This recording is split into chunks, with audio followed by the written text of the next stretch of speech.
Ցանվար 3-ը հանրության շրջանում առողջ ապրելակերպի խրախուսման եւ երթևեկության այլընտրանքային ձևերի խթանման միջոցառումը հաստատելու մասին հարցը զեկուցող կրթության, գիտության, մշակույթի եւ սպորտի նախարար Ժաննա Անդրեասյան, համեցեք տիկին Անդրեասյան։ Շնորհակալություն, մեծարգո վարչապետ, հարգելի գործընկերներ, այս որոշման նախագծի ընդունումը բխում է մի կողմից Հայաստանի Հանրապետության ֆիզիկական կուլտուրայի եւ սպորտի ոլորտների 2024-2030 թվականների զարգացման ռազմավարությունից, մյուս կողմից էլ հանրության շրջանում առողջ ապրելակերպն ու ֆիզիկական առողջ ակտիվությունը խթանելու նպատակով նաեւ հանրային երթևեկության էկոլոգիապես անվտանգ այլընտրանքային ձևերը խթանելու անհրաժեշտությունից, որոնք կարող են նպաստել նաեւ խցանումների նվազեցմանը։ Մասնավորապես կառավարությունը առաջնահերթ է դիտում հանրության շրջանում առողջ ապրելակերպի եւ ֆիզիկական ակտիվության խթանումը, եւ եթե նայում ենք մի քանի պարզ ցուցանիշների, դա շատ ակնհայտ երևում է։ Մասնավորապես կարող ենք տեսնել, որ 18-ի համեմատ մենք ավելի քան 10 անգամ ավելացրել ենք մասսայական սպորտին ուղղվող պետական հատկացումները հենց այս թիրախը ունենալով։ Պետք է նշեմ, որ 2021-ից ներդրվել են մասսայական սպորտի նոր միջոցառումներ, մասնավորապես վարչապետի գավաթի 5 մրցաշարերը, որոնք նպատակ ունեն զարգացնել եւ խթանել հանրության մասնակցությունը տարբեր մարզաձևերին, նաեւ մրցաշարերը կազմակերպելով տարբեր մարզային բնակավայրերում նպաստել այդ բնակավայրերի տնտեսական աշխուժացմանը։ Նախորդ տարի այս մրցաշարերին արդեն իսկ մասնակցել է ավելի քան 9600 մարդ, որը նախորդ տարվա ցուցանիշից 48%-ով ավելի է։ Նախորդ տարվանից մենք 3 մրցաշարեր վերափոխել ենք դպրոցական ձևաչափի, սեղանի թենիսի, թիմային խճուղավազքի եւ հեծանվավազքի, նպաստելու նաեւ դպրոցականների շրջանում սպորտով զբաղվելու եւ ֆիզիկական առողջ ակտիվության ցուցանիշներին։ Պետք է նշել, որ դպրոցական հեծանվավազքի կազմակերպման եւ դպրոցականների շրջանում հեծանի վարելը խթանելու նպատակով նախորդ տարի ավելի քան 6500 հեծանիվներ են գնվել եւ տրամադրվել մեր հանրապետության բոլոր դպրոցներին, կազմակերպվել են նաեւ վերապատրաստումներ հեծանիվների ճիշտ շահագործման եւ գրագետ կիրառության համար։ Այս քաղաքականության շարունակությունն է ֆիզիկական առողջ ակտիվության խրախուսման շրջանակներում ներառել նաեւ բուհերի եւ մկու հաստատությունների սովորողներին եւ աշխատակիցներին, նրանց եւս խրախուսելով դիտարկել հեծանիվ վարելու հնարավորությունը ոչ միայն որպես նախասիրություն եւ ֆիզիկական առողջ ակտիվություն, այլ նաեւ սեփական առօրյան կազմակերպելու միջոց, օրինակ իրենց աշխատավայր կամ ուսումնական հաստատություն գնալու, գալու, առօրյա այլ հարցերը կազմակերպելու տեսանկյունից։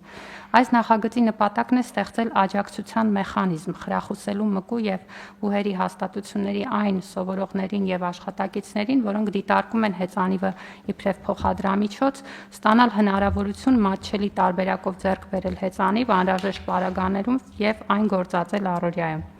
Եվ սա նաև անհատական մակարդակում աջակցություն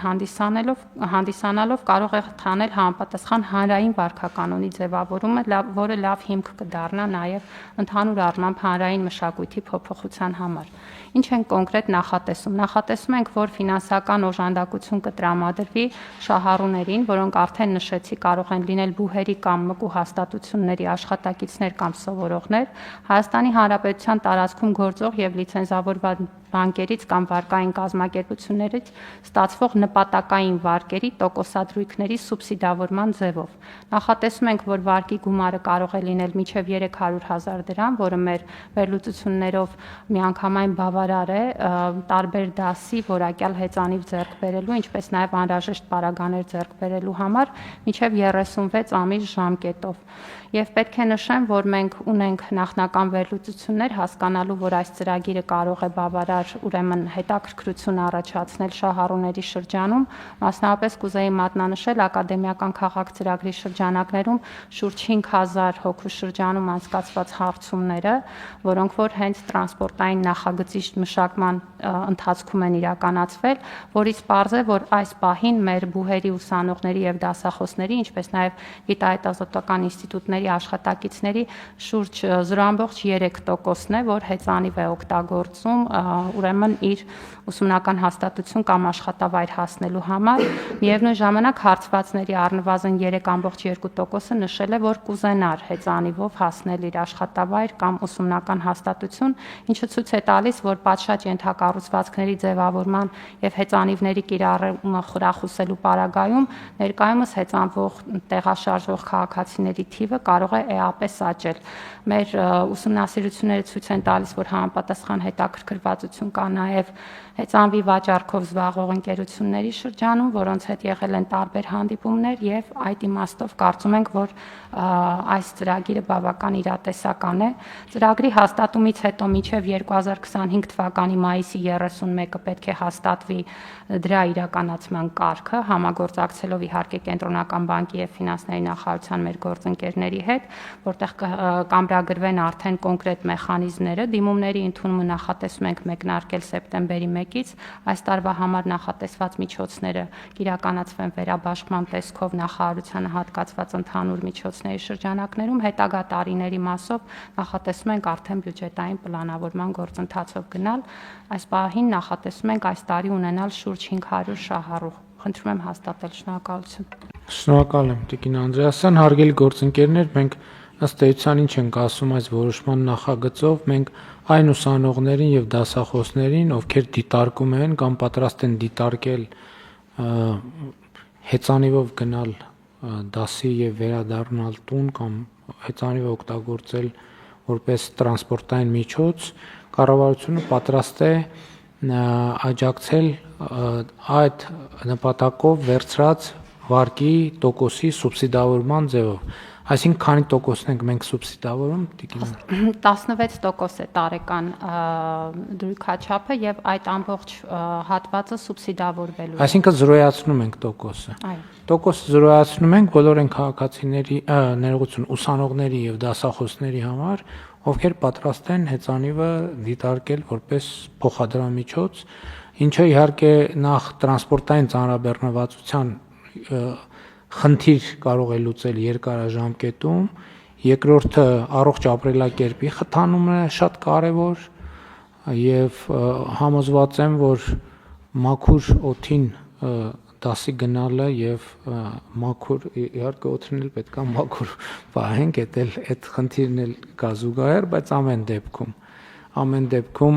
հաստատ բանի մեջ դրսում ավելի մաքուր է, քան տրանսպորտի մեջ, թեկուզ համեմատության մեջ, եւ սա կարծում եմ լավ ծրագիր է, որը գիտեք հիմա հետեւյալ խնդիրը կա, օրինակ շատ են խոսում, ասում են քաղաքային իշխանությունները ինչի հեծանվային ուղիներ չեն ստեղծում եւ այլն, բայց նաեւ էդ էլ է պետք հասկանալ, որ եթե դրա ռեալ պահանջարկը չկա, այսինքն քաղաքային իշխանությունը պետք է տեսնի, որ այնքան հեծանիվ կա, որ արդեն խնդրեմ է, հեծանիվները մեքենաներին են խանգարում, մեքենաները հեծանիվներին են խանգարում։ Հիմա խնդիրն է նա, որ մեքենաները հեծանիվներին խանգարում են, բայց հեծանիվները մեքենաներին չեն խանգարում, որովհետև այնքան քիչ են, որ տենց հարաբերություն չկա, այսինքն բալանս պետք է ձևավորվի, որ դա դառնա օրակարգ։ Հիմա ասենք, որ ոչ մի քաղաքային իշխանություն, որ տենց մոտիվացիա չունի, որ հսկայական կապիտալ ծախսեր անի, որ հեծանվային ուղիներ բացի, որովհետև դա նաև մյուս տրանսպորտային սխեմաների փոփոխություն է ենթադրում, որոշակի ջանք է, դժգոհություն է նաև ենթադրում ավտոտրանսպորտից օգտվողների համար։ Եվ հետևաբար նախ պետք է դրա ռեալ պահանջարկը ձևավորվի։ Իսկ դրա ամենաառաջնային կրողները կարող են լինել ուսանողները։ Իմիջիալով այստեղ քաղաքական հարց էլ կա, հիմա մեր երկրում մի ինստիտուտ էլ է վերացել։ Համենայն դեպս այսօր Հայաստանում ոչ մի բնակավայրից քաղաքացիական պայմանագիր կուսակցություն անունով պազիկներ դուրս չեն գալիս ուսանողներին Երևան բերել եւ տանելու համար, որ իմ կարծիքով տենց բան շուտ տարօրինակ ինստիտուտ է։ Ես էլ եմ ասում, մենք գնում ենք Երևանից ինչքան 10 կիլոմետր հեռավորության վրա գտնվող բնակավար գյուղ, մեկ էլ մարդիկ ասում են դե բան ուսանողական ձրի ավտոբուսը լինի, բայց ժողովուրդ ջան, ուսանողին ի՞նչն է խանգարում նստել հեծանիվ գալ դասի հետ գնալ իր տուն։ Այսինքն այստեղ իրոք շատ պարզ հարց է։ Ընդ որում հիմա ես վստահաբար կարող եմ ասել, որ հեծանիվով մենք այն ժամանակ այդպես մտածում ենք Երևանը հեծանիվ, ես անձամբ հեծանիվով Երևանի բոլոր ճակերտավոր անմատչելի տարածքները անցել եմ։ Որը վերջին անգամ ասեմ, բանից Կեցավայրից դուրս ենք եկել, Բաղրամյան պողոտայով, Սարալանջի փողոցով, Նորք Մարաշով, Նորքի զանգված եւ այնտեղից կենտրոն։ Շատ նորմալ առավոտյան մարզանք է, բայց տենց սխեմա չկա, էլի, որ մեկը ստիպված լինի աշխատանքի գնալու կամ տուն հասնելու համար այդքան ճանապարհ կտրի։ Եվ պետք է ուղղակի այս խթանել քաղաքականություններով, որ մարդիկ մի քիչ ավելի սա հանրային հարաբերությունների մասին էլ է, էլի, որ այդ բաների այդ բանի գերիշխանության տրամաբանությունից այդ ջիպերի, Range Rover-ների այդ քաղաքական գերիշխանության տրամաբանությունը պետք է փոխել քաղաքացիական գերիշխանության տրամաբանությամբ, եւ այստեղ այդ քաղաքական սիմվոլիկան էլ կա իրականում։ Եվ զարմանալի է, որ մեր ուսանողությունը այս ինքը այդ նախաձեռնությունը չի ցուցաբերում, բայց հույս ունենք, որ գոնե կառավարության ցուցաբերած նախաձեռնությունից կօգտվեն։ Համեցեք։ Շնորհակալություն, պարոն վարչապետ, իրոք կարևոր շեշտադրում արեցիք, ես կուզեի առանձնապես ընդգծել, որ սա միայն Երևանի մասին չի։ Եվ կարծում եմ, որ մեր տարբեր բնակավայրերում տեղակայված հաստատությունների, ուսանողների եւ աշխատակիցների համար շատ լավ հնարավորություն է, օրինակ պատկերացնենք Նոյեմբերյանի քոլեջի ուսանողը, որը պետք է մոտակա գյուղից գնա քոլեջ, դասի եւ վերադառնա։ Եվ բնականաբար այստեղ ունենք բազմաթիվ հարցեր կապված օրինակ հանրային տրանսպորտի առկայության, դրա մատչելիության, ժամերի հետ կապված, եւ հեծանիվը նաեւ ազատություն է որոշելու սեփական օրվա ռեժիմը եւ կազմակերպելու այն այնպես, որպեսզի թե ուսման արդյունավետությունը լինի եւ թե նաեւ իր հետագա առօրյան կազմակերպվի,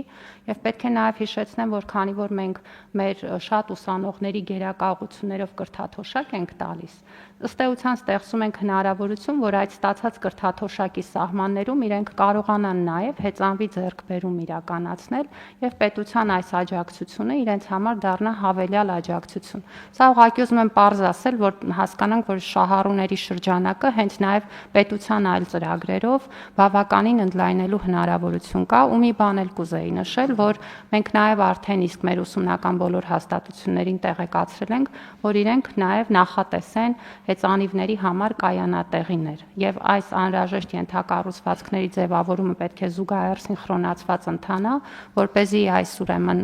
աշխատանքի իրականացումը լինի տեղին եւ արդյունավետ։ Խոսել ենք նաեւ ներքին գործերի նախարարության մեր գործընկերների հետ ճանապարհային երթևեկության մասին օրենքում անհրաժեշտ կարգավորումները կան հեծանվի վարելու հետ կապված եւ եթե անհրաժեշտություն լինի լրացուցիչ ինչ որ կարգավորումների, դա նույնպես կհասցնենք քննարկել միջև բուն ծրագրի մեկնարկը։ Շնորհակալություն։ Խնդրեմ այլ դիտարկումներ։ Չկա, ըստ այդմ հարցը դրվում է քվեարկության, ովքեր են դեմ որոշման ընդունմանը։ Դեմ չկա, որոշումն ընդունված է։